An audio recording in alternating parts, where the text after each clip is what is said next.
सियापति रामचंद्र की जय बोलो। उमापति महादेव की जय बोलो। माता सौरी हा प्रभु श्री रामचंद्र के रास्ता जो हाथ अपन सगरी जीवन ला बिता डारिस। चौथे पन माँ भगवान राम लक्ष्मण के दर्शन ला पाइन। आओ यही भाव लेके आप मन के बीच में ए रामायण गीत सुनाए बर जात हन। बोलिए लखन श्री रामचंद्र की जय।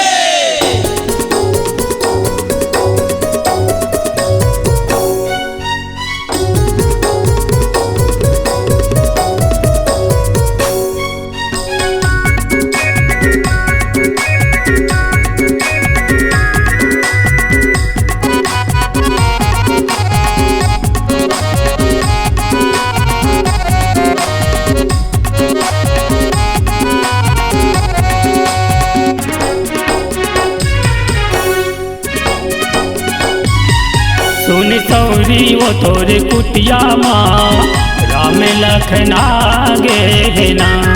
सुन सौरी वो तोरे कुटिया माँ राम लखन आगे ना।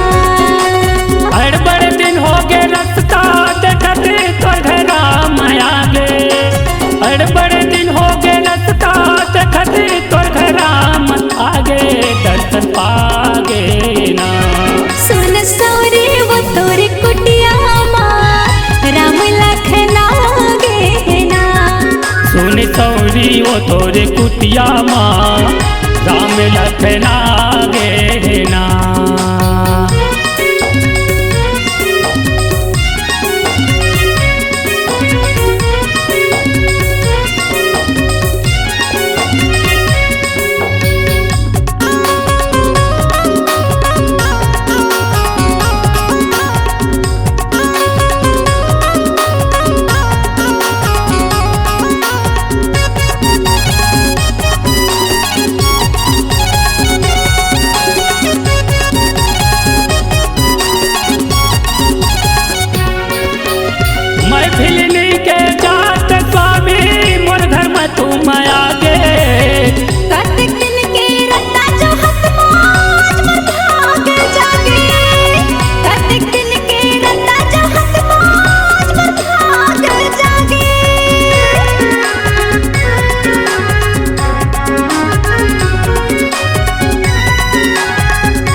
लगा के तोला पाया गे ना।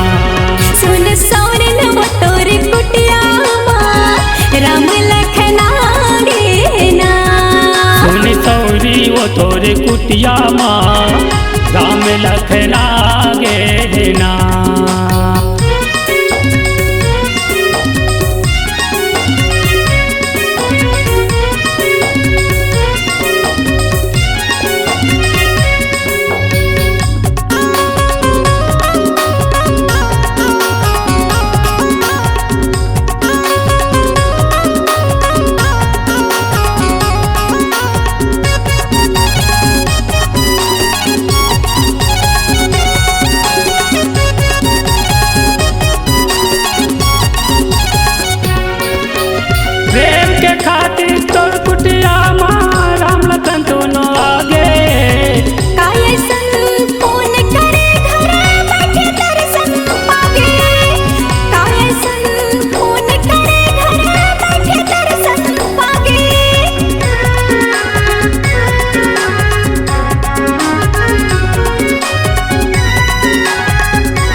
कंद मूल खवावे सुध भुला गे ना। सुन सौरन वो तोरे कुटिया माँ राम लखन आगे ना। सुन सौरी वो तोरे कुटिया माँ राम लखन आगे ना।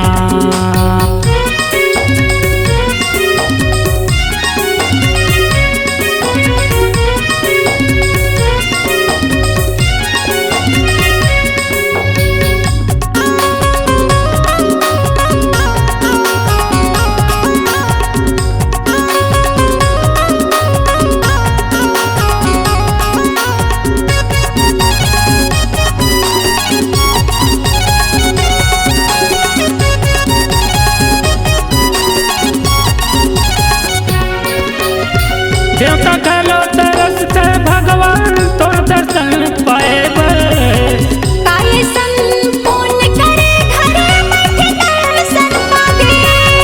काये संपूर्ण करे घरे बैठे दर्शन पावे।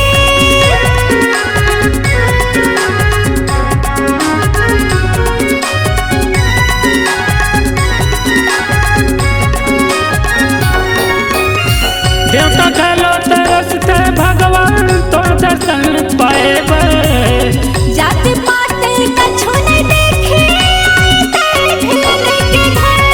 जाति पाते कछु नहीं देखे आए ते ढेले के घर। मनुष्यों ने करनी समझे, मनुष्यों ने करनी समझे, नारी जाति पाके दर्शन पागे ना। सुन सौरन वो तोरे कुटिया माँ राम लखन आगे ना। सुन सौरी वो तोरे कुटिया माँ राम लखन आगे ना। अड़ बड़े दिन हो गए रास्ता देखते तोर राम आगे। अड़ बड़े दिन हो गए रास्ता देखते तोर राम आगे दर्शन पागे ना। सुन सौरे वो तोरे कुटिया माँ राम लखन आगे ना। सुन सौरी वो तोरे कुटिया माँ